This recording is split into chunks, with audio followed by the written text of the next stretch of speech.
ಈಗ ಹೇಳ್ತಿರೋದು ನಾವು ನಿಮಗೆ ಇಲ್ಲಿ ಪೋರ್ಟಬಲ್ ಪವರ್ ಸ್ಪ್ರೇಯರ್ ಬಗ್ಗೆ ಮಾಹಿತಿ ಹೇಳ್ತಾ ಇದ್ದೀವಿ. ಇದರಲ್ಲಿ 2 ಸ್ಟ್ರೋಕು ಮತ್ತು 4 ಸ್ಟ್ರೋಕು ಎರಡೂ ರೀತಿ ಪೋರ್ಟಬಲಲ್ಲಿ ಸಿಗುತ್ತೆ. ಈಗ ಇದು HP ಸಿಗುತ್ತೆ. ಇದರಲ್ಲಿ HP ಬೇಕೆಂದರೆ HP ಸಿಗುತ್ತೆ, ಪೋರ್ಟಬಲ್ ಬೇಕೆಂದರೆ ಪೋರ್ಟಬಲ್ಲು ಸಿಗುತ್ತೆ. ಪೋರ್ಟಬಲಲ್ಲಿ ಇದು HP ಡಬಲ್ ಲ್ಯಾನ್ಸು 150ರಿಂದ 200 ಮೀಟರ್ ತನಕ ಯೂಸ್ ಮಾಡ್ಬೋದು. ಇದರಲ್ಲಿ ಇದು ಸಿಂಗಲ್ ಲ್ಯಾನ್ಸು ಸಿಂಗಲ್ ಪೈಪು ಯೂಸ್ ಮಾಡಿದ ಅಂಥದ್ದು ಬರ್ತವೆ. ಎರಡರಲ್ಲಿ 2 ಸ್ಟ್ರೋಕು 4 ಸ್ಟ್ರೋಕು ಎರಡರಲ್ಲೂ ಸಿಂಗಲ್ ಯೂಸ್ ಮಾಡ್ಬೋದು.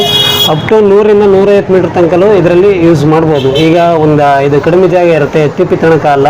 1 ಎಕರೆ 2 ಎಕರೆ ಇರೋರೆಲ್ಲ HP ತಗೊಂಡು ಯೂಸ್ ಮಾಡೋಕ್ಕಾಗಲ್ಲ ಅಂತ ಹೇಳ್ತಾರೆ. ಅವರಿಗೆಲ್ಲ ಇದು ಪೋರ್ಟಬಲ್ನ ಪ್ರಿಫರ್ ಮಾಡ್ತೀವಿ. ಪೋರ್ಟಬಲಲ್ಲಿ ಆರಾಮಾಗಿ ಯೂಸ್ ಮಾಡ್ಬೋದು. ಈಗ 100 to 350ರಿಂದ 400 ಅಡಿ ತನಕ ಔಷಧಿ ಸ್ಪ್ರೇ ಹೊಡ್ಕೋಬೋದು. ಈಗ ಹೂವಿನ ಬೆಳೆಗಳಲ್ಲೆಲ್ಲ ಜಾಸ್ತಿ ಉಪಯೋಗಿಸ್ತಾರೆ ಇದನ್ನು.